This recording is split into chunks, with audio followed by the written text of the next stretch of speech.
Welcome to the Deep Dive. Today, we're tearing down one of the most fundamental assumptions about who we are.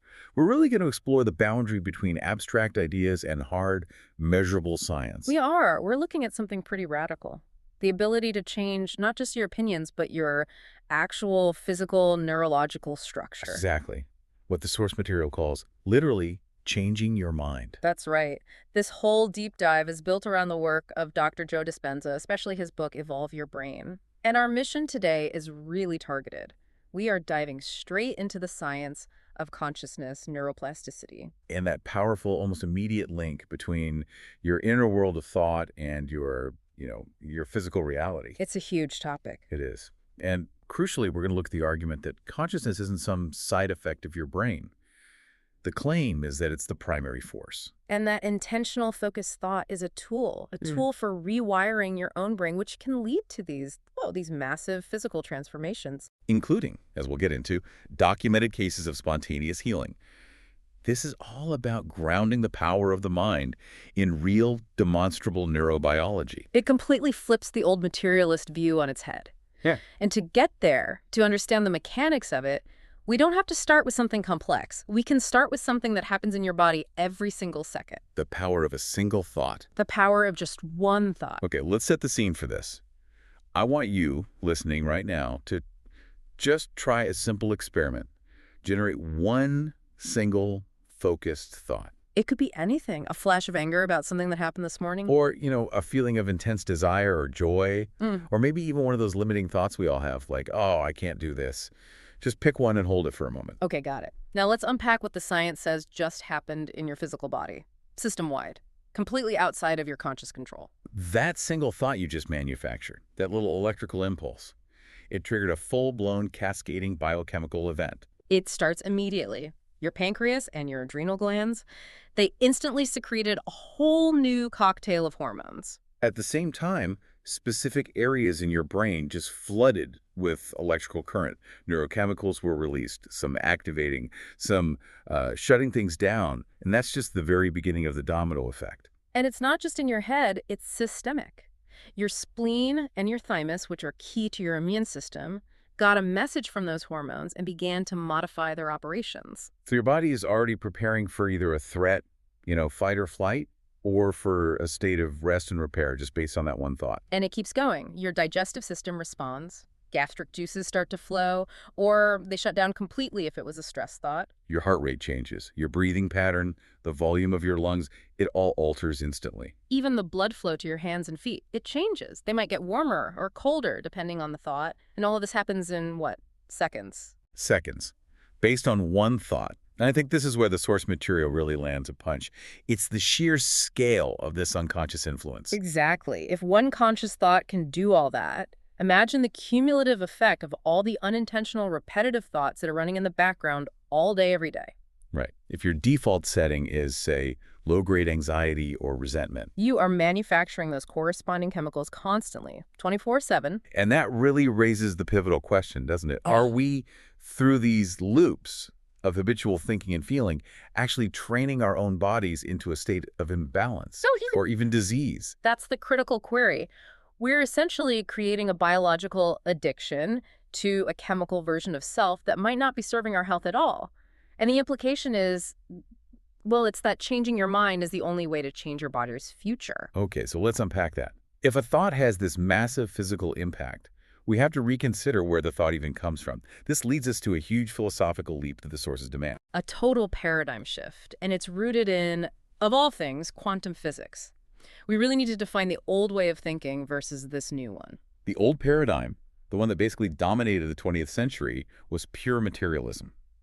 It said that consciousness, the you that's listening right now, is an epiphenomenon. That's a fancy word. It is, but all it really means is a secondary product. An afterthought. It was just the steam rising off the engine of the brain. The brain was the machine and you were the exhaust. But this new paradigm, it just flips that whole hierarchy upside down and says, no, consciousness is the primary field of being. It's the fundamental ground of all reality. And if that's true, then the brain, as complex as it is, becomes the epiphenomenon. The brain is the instrument, the radio receiver, but consciousness is the broadcast, Yeah. the operator. Exactly. Now, I have to jump in here because for anyone with a scientific mindset, this sounds like pure philosophy. It sounds a bit Yeah. out there. How do the sources actually use science, specifically quantum physics, to argue that consciousness comes first? That's a very fair question. The bridge they use is what's called the quantum paradox. At its most fundamental level, quantum physics tells us that objects, and that includes the very molecules that make up your brain, they don't exist as solid, fixed things. They exist as waves of possibility, probability clouds. Right. The famous double slit experiment. The observer changes the outcome just by looking. Okay. So here's the paradox. If consciousness was just a product of the brain, if it was just steam from the engine, then when that consciousness looks at the world, all it would see is a bigger wave of possibility. It would never collapse into the solid, definite reality we actually experience. Hang on, let me get this straight. So if the consciousness is just a side effect of the brain, it doesn't have the power to make a choice from all the possibilities. Precisely. It would be stuck in uncertainty. The resolution, the sources argue, is that consciousness must be primary. It has to exist beyond the brain to have the power to choose from the infinite possibilities. So our attention, our conscious choice, is what literally collapses the quantum wave into the reality we experience right now. That's the argument. It makes your power of choice absolutely fundamental to the creation of reality itself. Wow. Okay, that reframes everything. If our choices create reality, then managing our internal state becomes, well, it becomes the most important thing we can do. And that's where emotional intelligence comes in. The sources define it not as just, controlling your temper, but as the ability to break free from being trapped by your established emotional circuits. Because every feeling we have, anger, joy, shame, it's a chemical state. A chemical state, exactly. If you habitually feel angry, you are strengthening a massive neural network dedicated to producing the chemicals of anger. And your body can become addicted to those chemicals. It starts to crave them just to feel normal. It does. So real emotional intelligence is about changing that biological hierarchy. It's about stepping in and consciously changing the chemistry, breaking the addiction to those old emotional states. And the ultimate goal you mentioned is achieving congruence, synchrony. Yes. Congruence is when your thoughts, your words, and your actions are all aligned, integrated.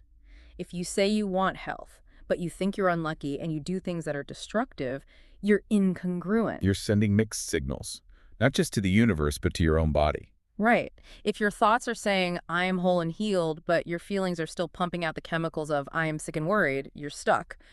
Congruence, the sources argue, is the mechanism that aligns your conscious choice with your body's innate, powerful intelligence. Okay, so we've established consciousness as the primary operator. So how does this chooser physically interact with the brain's hardware? Through attention. Attention is the electrical switch. We talked about the immediate physical effect of a thought. Let's look closer at that mechanism. Okay, so when you shift your focus, let's say you're listening intently for a faint sound in the distance, that simple act of shifting your attention causes a huge surge of electrical voltage across millions of brain cells. This isn't subtle. It's a high-energy reconfiguration of the hardware in real time. So the act of conscious focus is literally an electrical event that reorganizes the physical brain. It is. Neurologically, when you change your attention, you change the blood flow in the brain. You direct oxygen and nutrients to specific areas. This triggers cascades of neural impulses, it modifies electrical currents, and it builds stronger, more durable connections between the nerve cells that are now working together. So the key concept here is, well, it's defining. How and where we place our attention and for how long literally defines us neurologically. 100%. If you constantly focus on a past trauma or a physical pain, the neural networks dedicated to that pain become thicker, faster, more efficient. It becomes your default neurological signature. But the reverse is also true. The reverse is true. If you consciously shift your focus away from the pain, the electrical activity in that network immediately diminishes. The sensation fades because you've starved that circuit of power. Your attention is the steering wheel. This ability for the brain to be reconfigured so rapidly leads us straight to the core principle here: neuroplasticity. Neuroplasticity. It's the beautiful reality that your brain is not a static organ that gets fixed in childhood. It's dynamic. It's moldable. It's capable of creating entirely new neural circuits at any age. The sources use a classic visual trick to explain this, to explain how we break old habits and build new ones.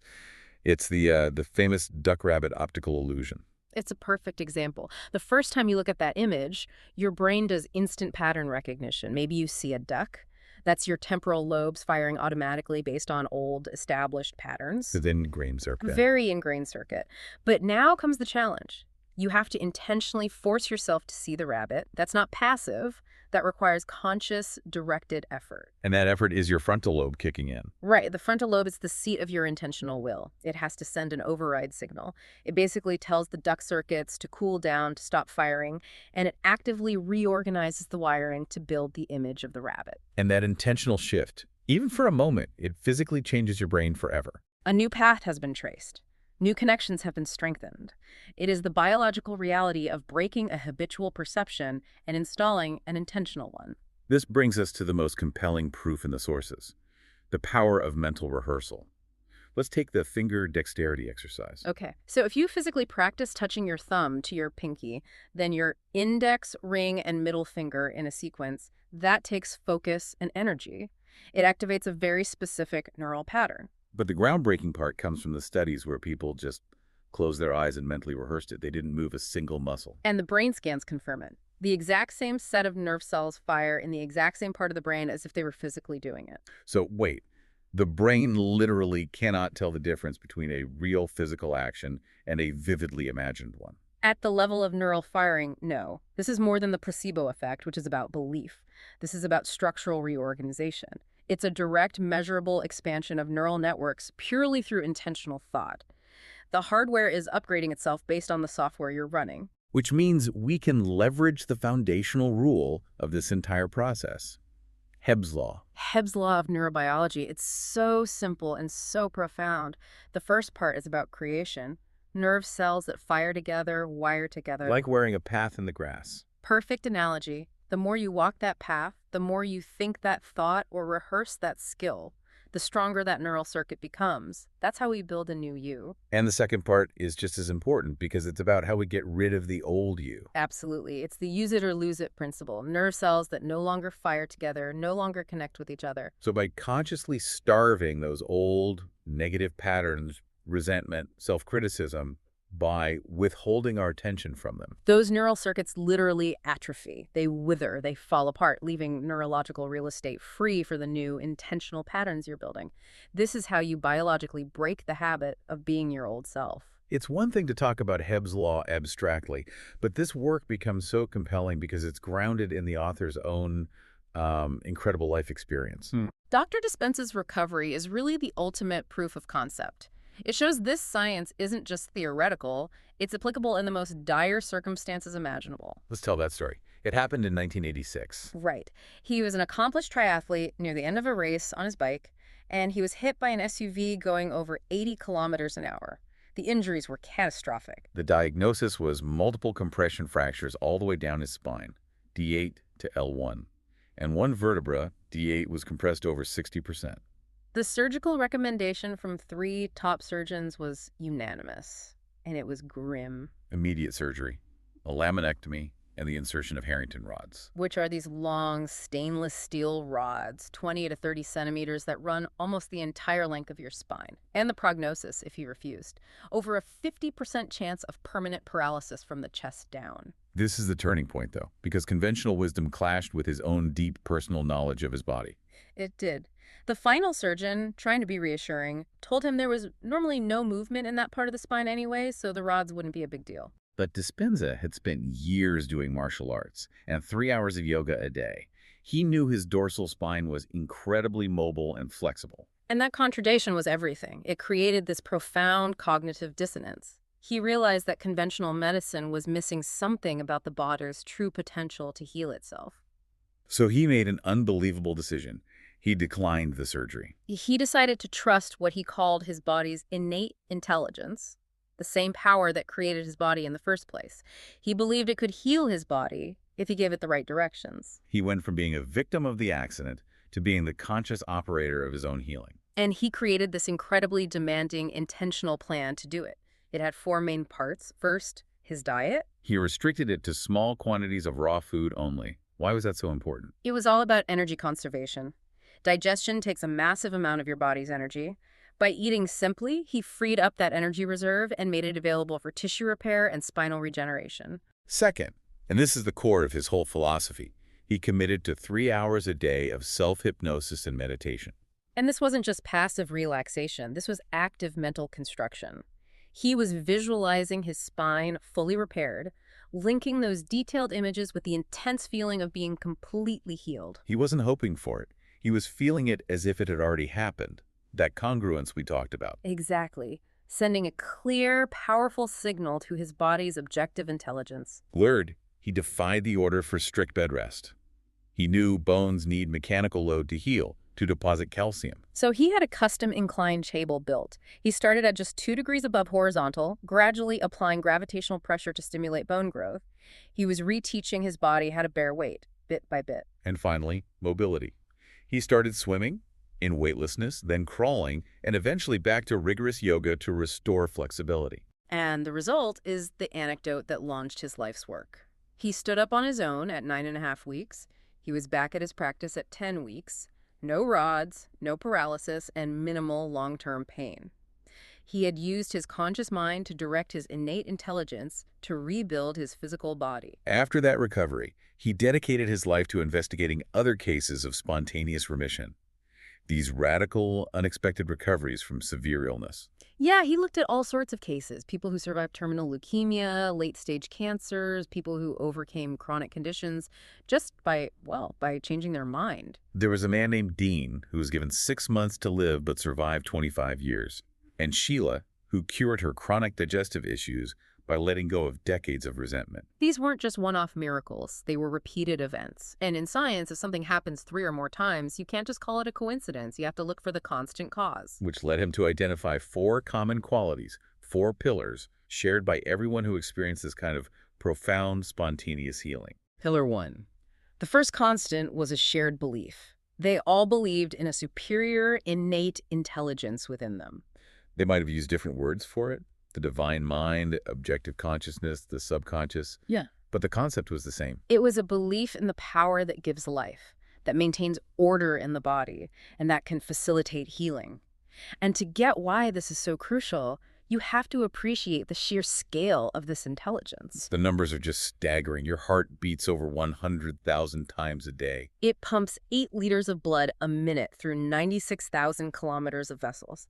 That's enough to circle the Earth twice, and you don't have to think about any of it. And at the cellular level, it's even crazier. 100,000 chemical reactions per cell per second. And you have trillions of cells. Or think about your kidneys.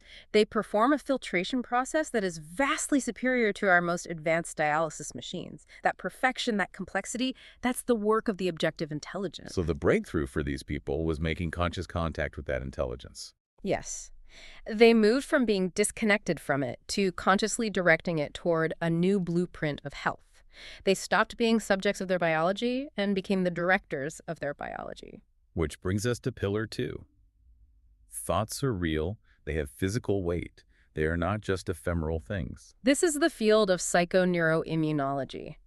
Every single thought produces a corresponding biochemical reaction. Think about something you're looking forward to, and your brain makes dopamine. Think a hateful or self-critical thought, and your brain makes stress hormones and neuropeptides.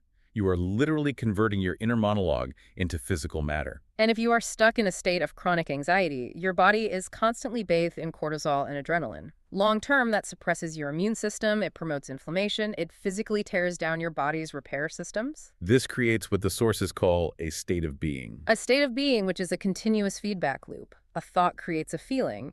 That feeling, which is chemical, then reinforces the brain circuits that create the next thought just like it. And over decades, this physically alters your body. Like the case of Tom with his chronic pain and digestive issues. Tom's physical problems were the direct chemical result of 2 decades of repressed anger and victimhood. His toxic attitude was manifesting as a gut that literally could not digest his life. So the healing only started when he consciously broke that thought-feeling loop. Exactly. When he changed the attitude, the chemistry changed, and his body was finally able to return to a state of order and repair. The physical disease was secondary to the mental pattern. Pillar 3. This follows logically. The people who healed shared a deep commitment to reinventing themselves. They consciously decided to break the neurological habit of being themselves, and they understood this was a biological process. So how did they do it? It was a structured process, right? It was. First, they just made time to contemplate. They broke their automatic routines to just sit and ask these profound what-if questions. What if I stopped being the sick person? What if I let go of this guilt? They were observing the old self and considering a new one. And once they knew who they didn't want to be anymore, they started gathering new raw material. They studied people they admired, people who had traits like courage or resilience.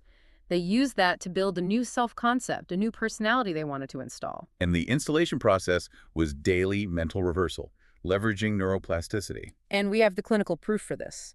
The 1995 piano study is the definitive validation.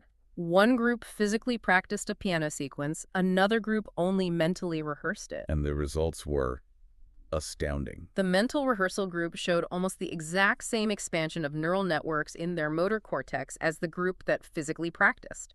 The brain literally expanded its physical capacity for that skill based on pure thought. The implications are huge. It means we can install new software, new habits, new attitudes, without needing the body to act first. It's the intentional application of Hebb's law. You starve the old neural patterns while you supercharge and expand the new ones for the person you're choosing to become. The physical change has to follow the mental one. Okay, this brings us to pillar 4. And this one is maybe the most surprising and maybe the most difficult to grasp. It's the loss of time and space. Right. The people who healed consistently reported that during their deepest focus, they lost all sense of their body, their environment, and of time passing. They'd come out of it thinking minutes had passed when it had been hours. This state is so crucial because it disrupts the normal feedback loop of consciousness. Your normal awareness is constantly tethered to 3 things: your body, your environment, and time. So when we're aware of our surroundings, the brain is processing survival data. Am I comfortable? What time is it? It's running all the old programs tied to the physical self. Exactly. But in this state of deep concentration, the frontal lobe, the seat of your conscious will, it literally lowers the volume on all the brain circuits related to those things. It inhibits the sensory information from the world and the body. So the external reality becomes secondary to the internal reality they were creating.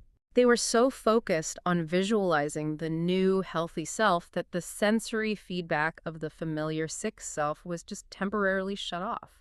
They became, as the source says, non-person, non-thing, no time.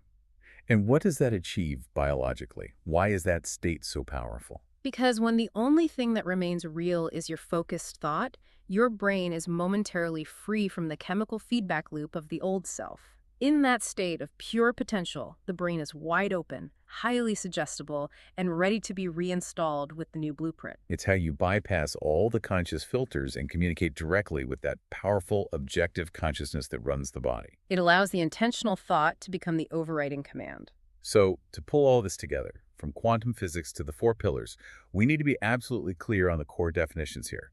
The distinction between the brain, the mind, and consciousness. The computer analogy works really well for this. Let's start with the brain. The brain is the physical hardware, the wetware, the CPU, with its 100 billion neurons. Without life, it's just inert matter. Then the mind. The mind is what the brain does. It's the thought processes, the memories, the personality. So in the analogy, the mind is the software, the operating system in all the apps running on the hardware. And finally, consciousness. Consciousness is the invisible force that animates it all. It's the energy, the awareness. In the analogy, consciousness is the electrical current powering the computer, and it's also the user who's directing the software. And we break that user, that consciousness, into 2 parts. First, the subjective consciousness. That's the personal you, your conscious awareness. It's located mostly in the neocortex, the newest part of the brain. This is your free will, your self-reflection. It's the part that's trying to make the change. And then there's the objective consciousness, the subconscious. Right, and that's in the older parts of the brain, the midbrain, the cerebellum. This is the infinite life force, the universal intelligence that runs all the automatic functions of the body. The heart, digestion, cell regeneration. It's the vast operating system running in the background. So the real magic, the healing, happens when the subjective consciousness, the user, manages to bypass the old limiting software and give a new, compelling blueprint directly to the objective consciousness, telling that infinite intelligence how to restructure the hardware. And we have definitive proof that this process is biological, not just mystical. It comes from the studies on advanced meditators. The ones published in the Proceedings of the National Academy of Science and Neuro Report back in 2004-2005. They looked at the brains of Buddhist monks with tens of thousands of hours of meditation experience. And the evidence was just dramatic. It showed that this mental training fundamentally changes both the function and the structure of the brain. Let's start with function. The brain waves. The monks' brains showed incredible levels of organization and coordination. Specifically, they achieved the highest levels of synchronized, high-frequency gamma brainwaves ever recorded in healthy people. And why are gamma waves so important? They're the fastest brainwaves we can measure. They're associated with peak performance, holistic processing, and building new neural circuits at high speed. When your brain is in a gamma state, it means all the different parts are communicating incredibly efficiently. The monks were basically achieving peak hardware performance at will. And it wasn't just function. The study showed actual structural change. The physical anatomy of the brain was different. That's right. The imaging showed a significant, measurable increase in gray matter thickness in their frontal cortex compared to the control groups. And more gray matter means more processing power. Exactly. It's irrefutable proof that intentional mental practice physically thickens the hardware of the brain. And the final aha moment from that research, which ties this all together so perfectly, came from where the activity was highest. It was in the left frontal lobe, the region neurologically linked to joy, happiness, and positivity. The activity was so intense and organized that the researchers affectionately called one of the monks the happiest man on earth. They weren't just thinking happy thoughts. They had structurally built a brain that was optimized for a state of joy. It solidified the entire premise. Intentional focus is a direct, measurable path to structural change, enhanced function, and a profound state of well-being. This has been a pretty profound journey. We've gone from philosophy all the way to brain scans, from a single thought to Dr. Dispenza's incredible recovery. And the critical takeaway for you listening is this. To evolve, really, is to change. And that change requires breaking the habitual, redundant patterns of thought and feeling that currently define you. And the process starts not by forcing something on the outside, but by becoming the conscious observer of those internal patterns. By choosing to be the operator of the hardware instead of letting the old subconscious software run on a chemical repeat. Which leaves us with a final provocative thought for you to take away. It's based on that principle of mental rehearsal. If just thinking about moving a finger can strengthen the muscles and rewire the brain for that movement, what latent, unused genetic capabilities are you failing to activate right now? It could be profound healing, untapped creativity, a revolutionary memory. If you are not giving that future possibility your complete, undivided, intentional attention, those powerful regenerative circuits simply remain dormant. You have the most advanced plastic hardware in the known universe. The only thing required is the conscious choice to stop being the victim of your biology and finally start being the operator.